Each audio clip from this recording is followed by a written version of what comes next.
Bonjour, bonjour mon ami, c'est Lisla Léon-Félix, coach en stratégie financière et business. Je te souhaite la bienvenue sur la chaîne. Donc comme tu le sais, aujourd'hui nous sommes dans l'émission hebdomadaire L'œil de l'expert où j'ai l'immense plaisir d'accueillir Pascaline Kamokwe. Donc Pascaline, c'est une experte en pas mal de choses. Donne-moi 2 minutes, je te la présente.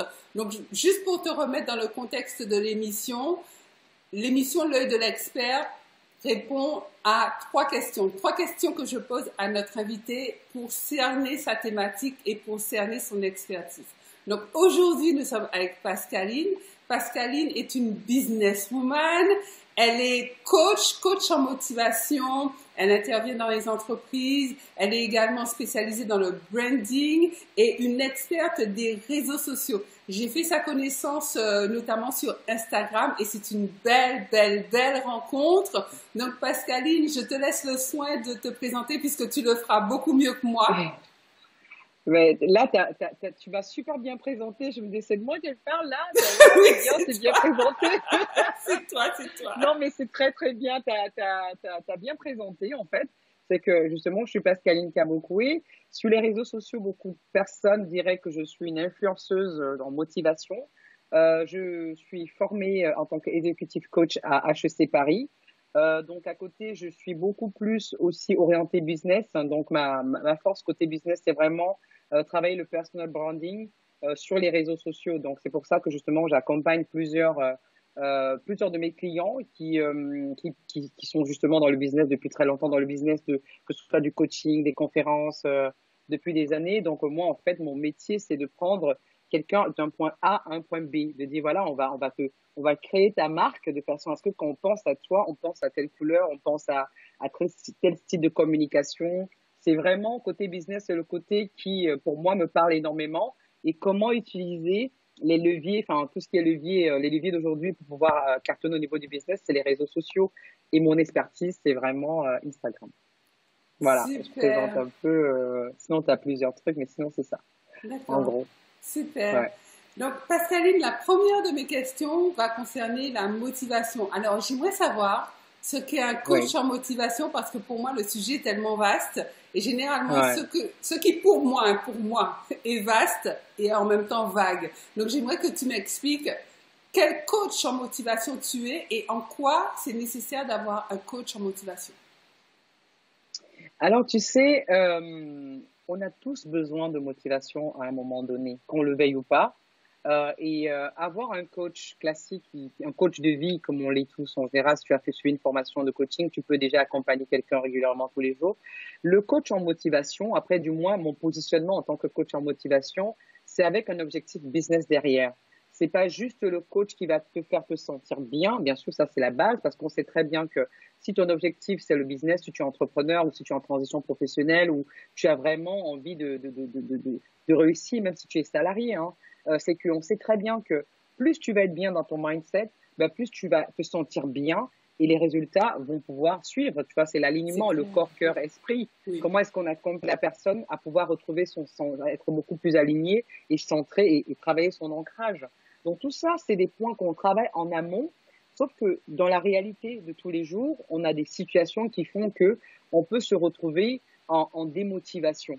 On peut se retrouver en démotivation et le rôle du coach ou du conférencier en motivation, c'est d'aller toucher ces points qui vont permettre à cette personne de se dire, mais en fait, j'ai juste oublié où mettre mon focus.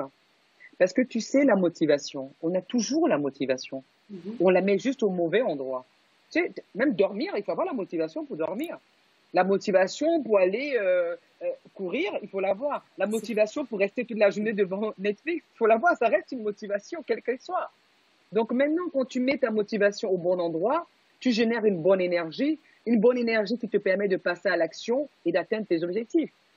Maintenant, ton objectif, par rapport au fait que tu as mis ta motivation au mauvais endroit, tu auras des erreurs de jugement qui vont faire que tu vas te retrouver à mettre la motivation au mauvais endroit qui est de passer, par exemple, ta journée devant Netflix. Ben, résultat, tu vas avoir une mauvaise énergie et après, il n'y aura pas d'action qui va se faire derrière et ta vie, elle va pas changer. Donc, le rôle, en fait, du coach ou du conférencier en motivation, je dirais plus du coach parce que le conférencier, c'est un point précis, mais c'est vraiment de dire, de continuellement amener la personne à l'amener à la bonne direction, de dire, OK, c'est OK de temps en temps d'avoir un lâcher prise, de s'intéresser aux choses, parce que même moi, il m'arrive de me dire, non, aujourd'hui, j'ai juste la motivation de chill, quoi. J'ai juste la motivation de rester, de rien faire, tu vois. Heureusement qu'on a ces moments, sinon, sinon, il nous manque en fait une durée. Donc, justement, donc c'est vraiment se dire, à un moment donné, on choisit où est-ce qu'on met la motivation, tu vois. Et le coach, il va être toujours là à te rassurer. Hey, tu sais que l'objectif qu'on doit atteindre, ben, ça va pas se faire tout seul. Si tu ne te dis pas que voilà, tu dois mettre une certaine discipline en place, tu dois mettre certaines actions en place qui vont t'amener à atteindre, ben, la personne, elle va pas atteindre ses objectifs. Donc, c'est en réalité ça, quoi. C'est vraiment être un miroir qui dit, hey, regarde où tu vas, oh, oh, reviens là, D'accord. ouais, oh, oh. Ça, D'accord. en gros, c'est ça. Ok, C'est ça. super. Tu as vraiment éclairé ma lanterne. Parce qu'en en fait, c'est comme un, c'est que le coach en motivation, c'est comme un GPS en fait. C'est ça? Qui te remet, Voilà! qui te Oh, c'est re- excellente. Je savais que c'était excellente. qui te Je remet. savais. Exactement. Il te dit, c'est là, ta motivation, tu l'amènes au mauvais endroit. Non, non, non, non, viens là, la boussole. Allez, viens là, hop, hop, hop. Voilà, c'est ça. C'est très Super. bien dit, c'est exactement ça. D'accord. Donc, à Ouais. présent, parlons des réseaux sociaux. Donc, quelle est selon toi la force des réseaux sociaux dans l'entrepreneuriat? Je vais te prendre un exemple par rapport à ça. C'est une très, très bonne question parce que, tu sais, à l'époque, quand Internet est arrivé, quand il y a eu le lancement d'Internet, tu as des personnes qui voulaient pas aller sur Internet. Ils disaient, ah non, non, non, non, je veux pas aller sur Internet, je veux pas aller sur Internet, c'est bizarre, c'est machin, je veux pas, je vais rester avec mon ancien calepin, je vais rester avec mon ancien truc. Ceux qui sont restés réfractaires, aujourd'hui, ils regrettent, en fait. Parce que pendant que tu es en train d'être réticent à te dire, non, j'ai pas besoin de réseaux sociaux, j'ai mon site Internet, j'ai ci, j'ai ça, ben, les choses, elles avancent. Sauf que toi, tu prends du retard. Donc, la question ne se pose même plus, que ce soit un entrepreneur, une grande entreprise ou une personne qui veut changer d'orientation, ben, c'est incontournable d'être sur les réseaux sociaux. Et moi, j'ai particulièrement une préférence pour Instagram parce que on peut dire ce qu'on veut. C'est la meilleure plateforme parce que elle permet, quand tu arrives sur la page, d'avoir une vue d'ensemble de ce que la personne propose. Hmm. Tu arrives sur Insta, tu as tous les posts. Si la personne a travaillé sa stratégie par rapport à un produit qu'il veut vendre, par rapport à un lancement ou par rapport à ses prestations de service, ben, quand tu arrives, ben, tu vois tout. Tout est là, quoi. Alors que sur Facebook, qui est aussi pas mal, hein, c'est une très bonne plateforme aussi au niveau de comment comprend le comportement des personnes sur cette plateforme. Tu vois, au moment de faire la publicité, le ciblage est meilleur parce que l'algorithme arrive à mieux comprendre le comportement des personnes qui sont sur cette plateforme. Et ça, c'est un plus aussi. Donc, tous ces réseaux sociaux sont vraiment à prendre en considération. Et ce qui est génial, c'est que euh, Zuckerberg, le propriétaire de Facebook, est le propriétaire de WhatsApp, est le propriétaire d'Instagram. Donc, toutes les données sont fusionnées et ça va Hmm. leur permettre, en fait, de mettre la pierre de lance qui sera Instagram, qui va être celle qui diffuse partout. WhatsApp va devenir, en fait, un moyen de paiement comme Orange Money ou MoneyGram ou Western Union dans un avenir proche. Ça veut dire que les informations sont récupérées quand même, donc on va pouvoir payer. Sur Instagram, déjà, il y a 2 semaines, enfin, où il y a le mois dernier, Zuckerberg a déjà annoncé qu'on va pouvoir payer sur la plateforme comme Amazon. En fait, Instagram, ça va être le nouveau Amazon en version meilleure parce qu'ils ont déjà eu le temps d'analyser tous nos comportements d'achat depuis des années, en fait. Ils savent, grâce aux informations qu'ils ont recueillies sur Facebook, quels sont les sites quelles sont les pages que tu visites, qu'est-ce que tu as déjà liké, combien de temps tu passes sur les réseaux. Ils ont toute cette base de données qui permet de cibler quelle est la publicité qui va passer sur ta page et qui va t'intéresser, pourquoi tu vas cliquer dessus. La machine est bien montée de façon à ce que tous les trois nous permettent d'être centrés sur Instagram. Donc, voilà. Donc, c'est pour ça que j'ai cette préférence pour cette plateforme, malgré quelque chose qu'on peut dire que la portée organique a baissé et tout ça. Ça reste pour moi la plateforme qui, d'après la stratégie de Zuckerberg, c'est vraiment partir de là pour diffuser dans l'ensemble. Tu vois, donc toutes les informations recueillies fusionnent dans ces trois plateformes-là. Après, il y a LinkedIn qui est bien aussi selon ce qu'on vise, hein, parce que je suis partout, je suis aussi sur LinkedIn. LinkedIn, c'est vraiment parce que on sait jamais, tu vois, ton client peut venir de cette plateforme-là qui est beaucoup plus un peu plus carré, un peu plus strict. Mais même dans ma façon de communiquer là-dessus, je reste toujours un peu dans la légèreté. Je suis toujours un peu dans voilà, je reste moi-même, même quand je communique dessus, et j'attire les bonnes personnes. Tu sais, on peut pas, j'ai pas envie de me travestir pour faire plaisir aux personnes qui sont sur LinkedIn. Tu vois, comme je communique habituellement, je mets peut-être moins d'emojis. De toute façon, je suis pas trop fan des emojis partout. Donc, quand je suis tentée, je fais beaucoup plus attention à si j'en mets une ou deux. Une, c'est bon. Deux, ça commence à être bizarre, cette plateforme-là. tu vois, tu commences à dire, ils vont lui dire, tu t'es trompé tu t'es trompé de plateforme. T'as quel âge? Donc, c'est ça, 42 ans, ouais, j'ai 42. Tu mets autant d'émojis quand tu parles? Ouais, c'est dur. Ah, moi, j'ai refusé de grandir, hein. J'ai refusé de grandir. Faut voir mes filles, quoi. Elle dit, mais maman, ah ouais, moi, je fais ça que je tire la langue, hein, s'il te plaît. Mais moi, j'utilise des emojis, je suis OK avec ça. J'ai refusé de grandir, tu sais. C'est super, c'est super. Mais de toute manière, tu sais, en fait, on en parlait tout à l'heure en off. Je pense que les gens, avant d'acheter un produit, une offre ou un service, ils achètent une personne et une énergie, Ouais. en fait. Donc, c'est super important d'être vrai, d'être qui l'on est, d'être ouvert. Bon, toi, tu as une nature pétillante, ça se voit tout de suite. Et ça, je pense que ça approche, quoi. C'est un gros atout, c'est génial. Alors, question suivante. Comment arriverais-tu à comment décrirais-tu l'entrepreneur 3.0, c'est-à-dire l'entrepreneur l'entrepreneur de cette décennie? Il est comment? Alors, l'entrepreneur de cette décennie, c'est quelqu'un qui ne lâche rien, mais qui a compris l'importance de faire une pause. Il a compris que, puisqu'il est né dans cette nouvelle technologie où les choses vont vite, vraiment l'entrepreneur qui a compris le business, c'est quelqu'un qui va comprendre qu'il y a un temps pour tout, il y a un temps pour se donner à fond, il y a un temps pour prendre du temps pour soi. Tu vois, je dis ça, ça ne veut pas dire que tous les jours on prend du temps pour soi. C'est que un entrepreneur qui est dans l'ère du temps, tu vois, qui a compris que tout se passe dans le digital aujourd'hui, il va avoir des périodes où il ne sera pas du tout disponible. Tu vois, où il sera complètement dans le focus de son travail, il sera en train de bosser. Il pourra même faire, admettons, je prends mon exemple, tu vois,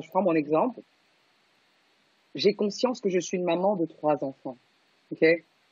Mais je veux pas m'avouer vaincue, me dire, mais non, comme je suis maman, il faut que je lève le pied. Non. Je me dis que je suis obligée pour exister et pour subsister d'être connectée au digital. Et qu'est-ce qui se passe? Ce qui se passe, c'est que je peux avoir des périodes où je sais que, en tant qu'entrepreneur qui 3.0, c'est se dire, voilà, on a un moment où on est à fond, on est peut-être pendant 3 mois, on est non-stop, on dort 3-4 heures par nuit, parfois 5 heures, mais on sait aussi qu'il faut qu'à telle date, on arrête pour profiter. Tu vois, pour pouvoir éviter les burn-out, tout ça. Je pense que c'est un entrepreneur qui vit dans l'ère d'aujourd'hui avec tout ce qui se passe, tout ce qu'on vit. Si cet entrepreneur ne prend pas conscience que, contrairement à ce qu'on nous disait il y a encore quelques mois sur, voilà, hustle, voilà, avance, fonce, c'est qu'il faut qu'il tire des leçons de tout ce qu'on a pu vivre et de se dire qu'à un moment donné, je dois pouvoir lever la tête et comprendre ce qui se passe autour de moi. Pour moi, c'est ça qui va faire la différence.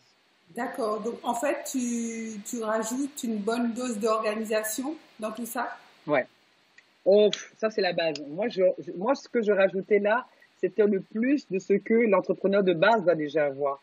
L'entrepreneur de base, enfin, tout entrepreneur doit déjà à la base être discipliné. Tu dois avoir une certaine discipline. Savoir le pourquoi de ce que tu fais.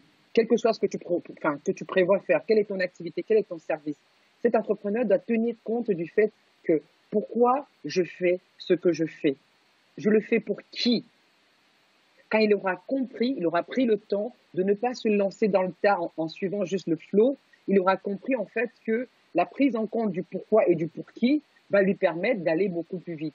Donc c'est vraiment tenir compte de façon très spécifique de son environnement et de pouvoir avoir une certaine routine, une certaine discipline qui lui permet d'atteindre tous ses objectifs en se disant, voilà mon objectif dans 1 an, dans 2 ans, dans 3 ans, quelles sont les actions que je mets en place aujourd'hui pour les atteindre en respectant une certaine régularité, une certaine constance, une certaine discipline. Donc, ce qui va vraiment faire la différence, ça va être la discipline, parce que la discipline, c'est la clé du succès. Un entrepreneur qui veut vraiment réussir, s'il n'est pas discipliné, ben, il va pas réussir, parce que même pour passer un examen et le réussir, il a fallu à un moment donné qu'on ait une certaine discipline. Donc, s'il veut vraiment avoir du succès, ben, la discipline, c'est la base, quoi. La discipline avec l'organisation et tout ce qui va avec. Hein. D'accord.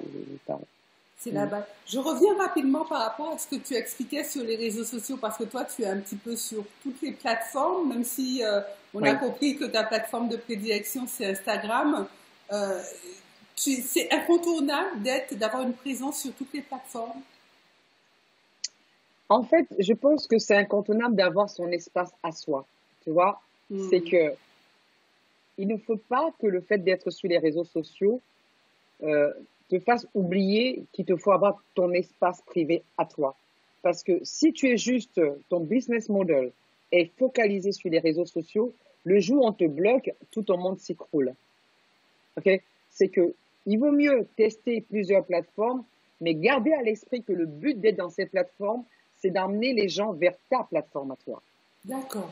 Donc, si tu as ton site Internet, admettons, je prends un exemple, tu as ton site Internet, là, les réseaux sociaux te servent de chasse, c'est des terrains de chasse pour emmener les gens dans ta base de données d'email. C'est pour les emmener créer en fait des pages de capture pour pouvoir capter les emails, les emmener dans ta base de données. Après, il y a d'autres personnes qui captent les numéros de téléphone pour les applications et tout ça. C'est vraiment utiliser ces plateformes-là pour exister, pour pouvoir avoir une bonne connexion, mais surtout pour pouvoir les emmener à découvrir qui est-ce que vous êtes hors réseaux sociaux.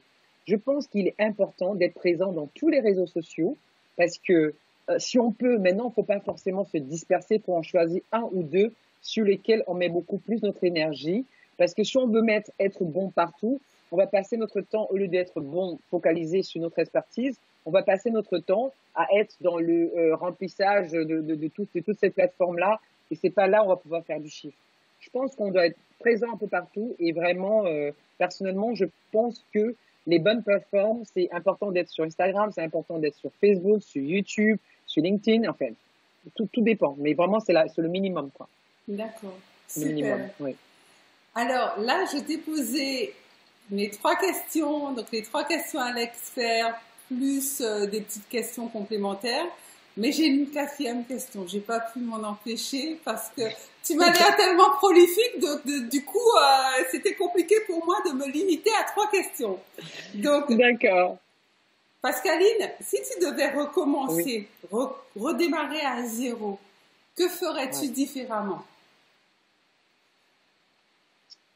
Ça va paraître cliché, hein, mais je ferais exactement la même chose. Je ferais exactement la même chose parce que j'ai commencé par quelque chose qui me passionnait. Ma première entreprise, quand je reviens en France en 2015, je suis entrepreneur dans les cadeaux de naissance, les gâteaux de couche. Les gâteaux de couche, pas des gâteaux qui se mangent. Ce sont des pièces montées à base de couches et tous les articles de puériculture pour bébés. Ce que ça m'apprend me permet en fait de découvrir les réseaux sociaux, de comprendre comment les réseaux sociaux fonctionnent. Apprentissage, check. J'évolue, je découvre dans les réseaux sociaux qu'il y a des coachs en motivation, des conférenciers. Je découvre quelque chose que je n'aurais pas découvert si cette entreprise ne m'avait pas emmené sur les réseaux sociaux. Check. Ça m'intéresse, je me dis, OK, qu'est-ce que j'apprends? J'apprends grâce à ces premières entreprises à utiliser un peu les réseaux sociaux. Enfin, je sais comment que ça existe, qu'est-ce qui est quoi, Facebook. J'étais beaucoup à l'époque très bonne sur Facebook. Check.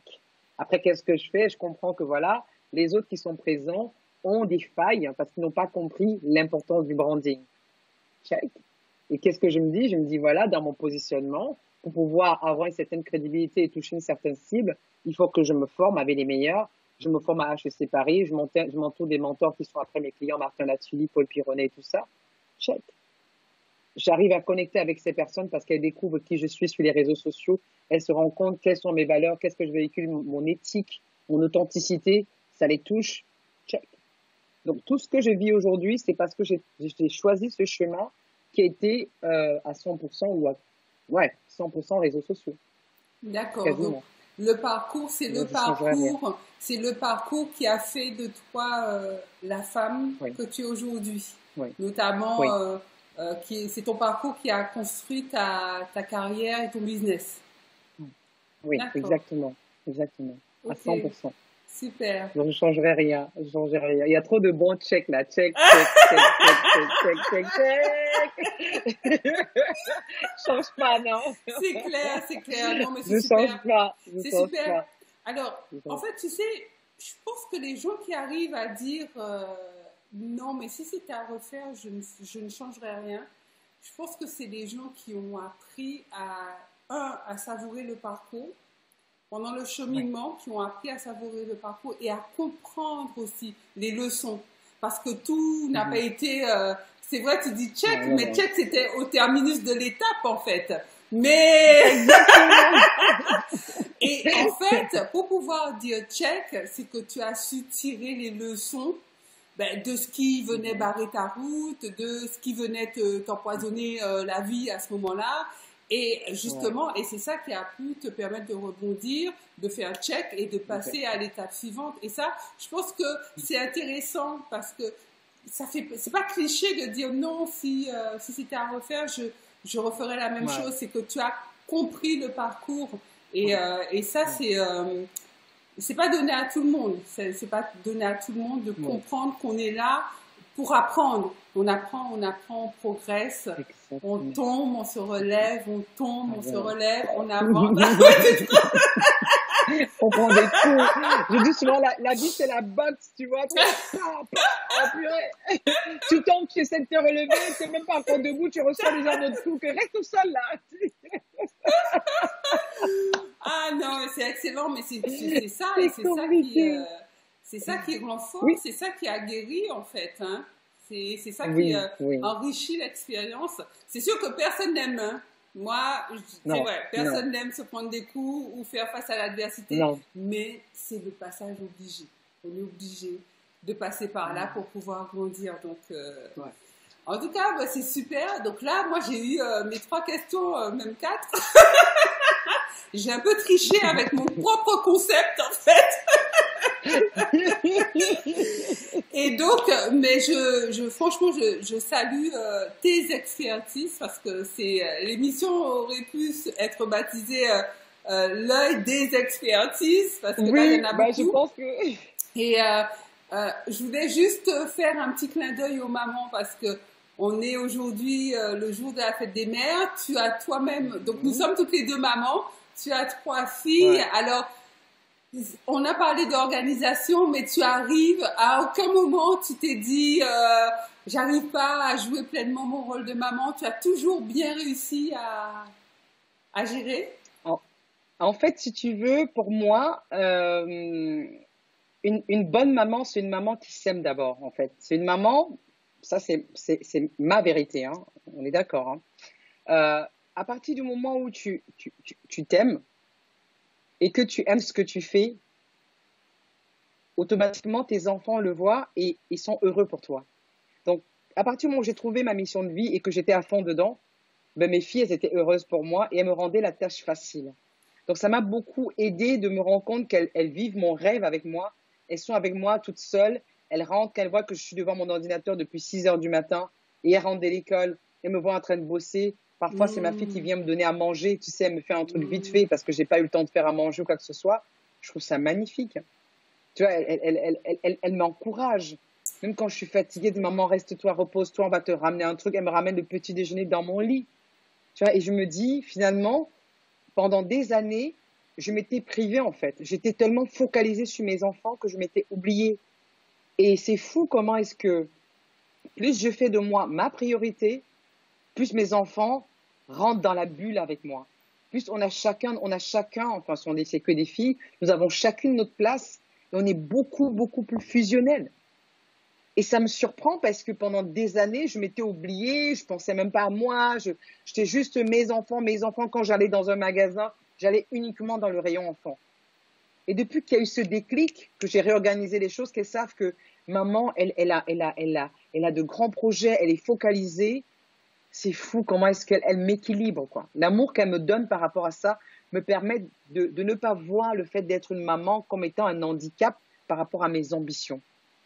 De plutôt dire, ok, c'est une chance. C'est une chance parce que pouvoir manager des enfants, on sait très bien que c'est pas facile, c'est pas des adultes à qui tu peux dire assieds-toi, ils s'assoient. Non, les enfants, parfois, ils n'en font qu'à leur tête. Mais tu te rends compte que si tu arrives à le faire, ben normalement, tu peux, si tu as pu apprendre des choses de ce que tu as fait avec tes enfants, ben tu peux appliquer ça dans ta vie professionnelle. C'est pour ça qu'il m'est arrivé d'avoir des coachés qui disaient oui, mais j'ai arrêté de travailler depuis plus de 8 ans. Je pense que pour m'occuper de mes enfants, je pense que je peux plus retourner travailler, je peux plus avoir une activité. J'ai dit non, non, non. En fait, si tu retournes travailler, tu devrais même être manager. Parce que si tu as pu rester à la maison, gérer tes enfants, l'expérience que tu as pu acquérir pendant cette période où tu étais maman au foyer, ça mérite le poste de manager parce que du coup, si tu as pu t'occuper des enfants, c'est développer la patience, euh, la persévérance, la motivation parce qu'il faut être motivé pour être derrière eux. Donc, il y a tous ces atouts qu'un manager ou qu'un entrepreneur à succès doit avoir que toi, tu as développé pendant que tu étais maman au foyer, mais que tu ne réalises pas parce que comme tu n'es pas payé pour ça, tu te dis non, non, ça n'a aucune valeur, quoi. Tu vois, donc pour moi, tout ça, c'est cadeau. Donc, toutes les mamans qui écoutent cette vidéo aujourd'hui par rapport à la fête des mères, c'est que être maman, c'est une chance. Être maman, c'est vraiment le boulot qui devrait être le mieux payé au monde, en fait. Parce que c'est pas facile de s'occuper de quelqu'un d'autre que nous. Parce que tu dois t'occuper de toi, tu dois t'occuper de l'autre, donc tu dois gérer tes émotions, tu dois gérer ses émotions. Non, mais c'est franchement, je vous kiffe les mamans. Parce que moi, franchement, en tant que maman, je vous aime parce que je dis ce qu'on fait, c'est merveilleux. C'est nous qui sommes vraiment, comment dirais-je, nous sommes le cœur du monde, nous les mamans. Absolument. Nous sommes le cœur du monde et franchement, bonne fête des mères. Vraiment bonne fête des mères. Bonne fête à nous. Oui, bonne fête à nous les mamans. Et un gros clin d'œil à toutes les mamans qui nous regardent et à toutes celles qui nous regarderont un autre jour que la fête des mères. Soyez pleinement assurés que vous avez le meilleur rôle au monde, comme le disait si bien Pascaline. Oui. Pascaline, nous arrivons au terme de cette émission. Le temps passe tellement vite en ta compagnie.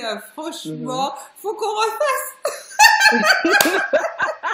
C'était trop bon. Donc, dis-moi, parle-nous de ton actu. Qu'est-ce que tu peux... Je sais que tu as de tellement belles choses là sur le feu. Donc, dis-nous ce que tu nous prépares. Alors, disons que pour ceux qui ne savent pas, moi je vis en région parisienne parce que j'ai oublié de le préciser en début d'interview et que ici je suis en train de mettre en place un projet qui me plaît tellement, qui me fait vibrer, qui est un projet qui est mon bébé. On parlait de bébé, mais là c'est vraiment mon bébé que j'ai porté dans mon ventre, je vais dire depuis longtemps, depuis même avant que j'ai des enfants, c'est-à-dire parce que quand je me suis mariée, j'ai évolué, j'ai fait des enfants, j'ai perdu un fils de la mort subite d'une nourrisson, j'ai continué à avancer, à vraiment m'accrocher pour m'en sortir. Et c'était pas évident. J'ai connu la dépression, je me suis mise à boire, je me suis mise à fumer, j'ai eu une vie vraiment très difficile pendant au moins 10 ans. J'ai fini, qui s'est soldé par un divorce.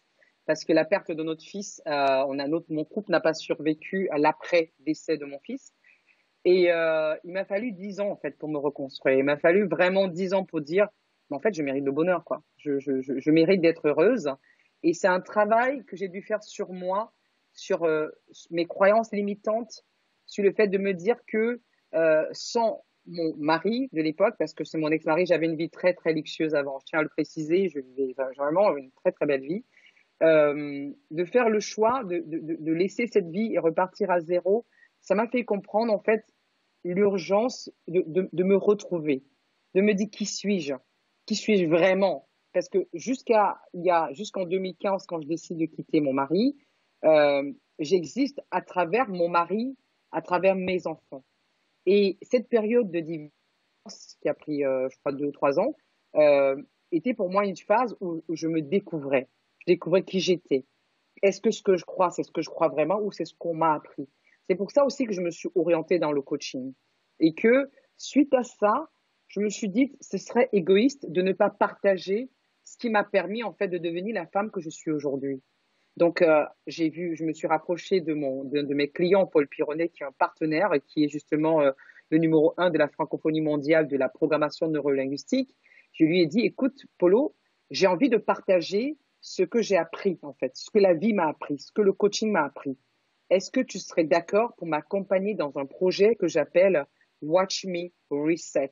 Ça veut dire regarde-moi me reprogrammer. Et donc, dans mon mouvement que je mets en place qui s'appelle Watch Me, if I can, you can. Dans la mesure où si je peux arriver malgré tout ce que j'ai vécu, de décider, comme je dis souvent, sois un gladiateur au service de ton bonheur, ça veut dire que toi aussi, tu peux y arriver. Même si aujourd'hui, ton regard est juste braqué sur ce que tu vis à l'instant présent ou sur un passé douloureux ou quelque chose qui te fait dire, mais attends, mais c'est juste pas possible d'être heureux encore une fois de plus. Je te dis, toi qui m'écoutes, que le bonheur, c'est possible, c'est un choix. Ce qui nous arrive, on peut rien y faire. Ce qui est déjà arrivé, tout ce qu'on peut en faire, c'est se demander qu'est-ce qu'on en fait, quel est le cadeau qu'on tire de là.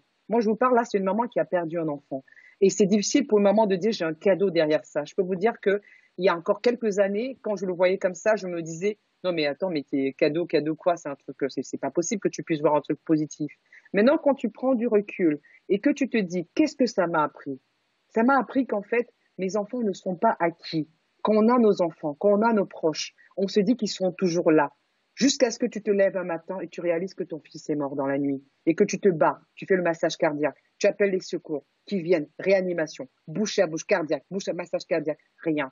Et tu vois ton fils partir dans l'ambulance le matin et tu comprends en fait que ton monde s'écroule, tu meurs à l'intérieur de toi. Il te faut du temps pour te reconstruire. Et des années plus tard, 10 ans de reconstruction, 10 ans où tout, rien ne va, où tu te dis que non, vraiment, j'ai soit le choix, quand tu as vraiment touché le fond, tu dis, soit je me suicide, soit j'en finis parce que la vie, j'en ai vraiment marre, soit tu décides de te lever et de dire, je challenge la vie, je me challenge moi-même, je challenge cette voix au fond de moi qui me dit, tu peux rien sans ton mari, tu peux rien sans les autres, tu peux rien, t'es foutu, t'es rien, t'es zéro tout rond, tu peux pas être heureuse encore une fois dans la vie. Du coup, j'ai dû retravailler, redéfinir mes priorités, redéfinir c'est quoi le bonheur finalement. Et c'est pour ça que je me suis mise avec Paul Pironnet parce qu'il est mieux placé que moi pour vraiment transmettre ce que j'ai envie de transmettre. D'où ce programme Watch Me Reset qui, justement, le lancement commence demain. Justement, on va commencer à communiquer là-dessus. Et dans la continuité, on a un gros événement qu'on organise à Paris le samedi 21 novembre qui va de cette année 2020, le 21 novembre, on va pouvoir faire venir des experts et pendant plus d'une heure et demie, Paul Pironnet, lui, il va donner vraiment coacher en live, faire des exercices de PNL en live. C'est une journée qui va être de 9h à 20h, qui va vraiment mettre en pratique ce qu'on aura vu en amont, puisque justement le lancement du programme Watch Me Reset commence demain. On ferme les portes le 22 juin et on lance tout de suite en juillet. Donc, il y aura plus de précisions après, mais c'est vraiment un programme sur lequel on parle des 10 points majeurs, difficultés majeures que les gens rencontrent. C'était suite à un sondage qu'on a fait auprès de 1000 personnes, qui nous a permis, plus de 1000 personnes, qui nous a permis d'identifier ces 10 points.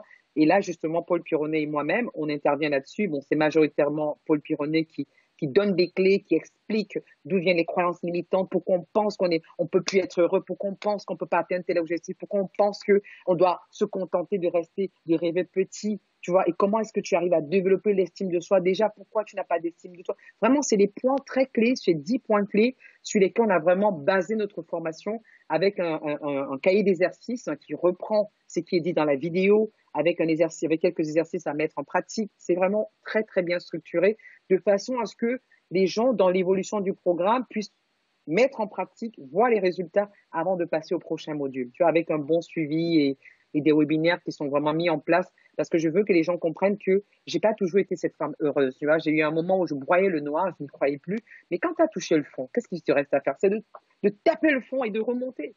Et là, tu remontes parce que tu auras appris, tu auras compris comment c'est amer de ne pas pouvoir être heureux. C'est amer de ne pas pouvoir rire du fond du cœur. Et là, tu redéfinis tes priorités. Ben, c'est ce qui fait de moi la femme aujourd'hui qui a décidé que quel que soit ce qui se passe, je suis heureuse. C'est pour ça que je suis un gladiateur au service de ton bonheur parce que pour moi, mon bonheur, ça n'a pas de prix. Ça n'a vraiment, vraiment pas de prix. Donc, c'est ça l'actualité, si on veut. Super, super. Donc, en fait, merci pour ton partage et merci pour le cadeau que tu as pu, justement, sortir de ta vie au bénéfice des femmes et des hommes, justement, qui vont franchir le pas et intégrer la formation.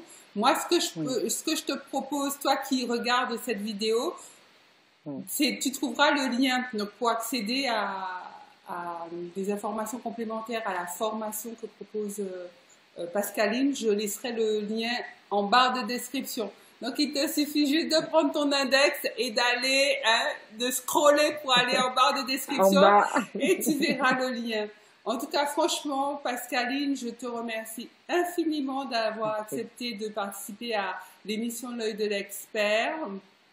On te reverra sur cette chaîne, j'en suis sûre. De toute façon, avec plaisir. Je partagerai volontiers cette actualité et le lancement du programme qui m'a l'air vraiment d'être un programme majeur dans la vie des personnes qui veulent justement aller de l'avant, booster leur vie et se mettre, comme tu disais, au service de leur bonheur. Parce que, je veux dire, qu'est-ce que la vie si ce n'est de construire son bonheur tous les jours?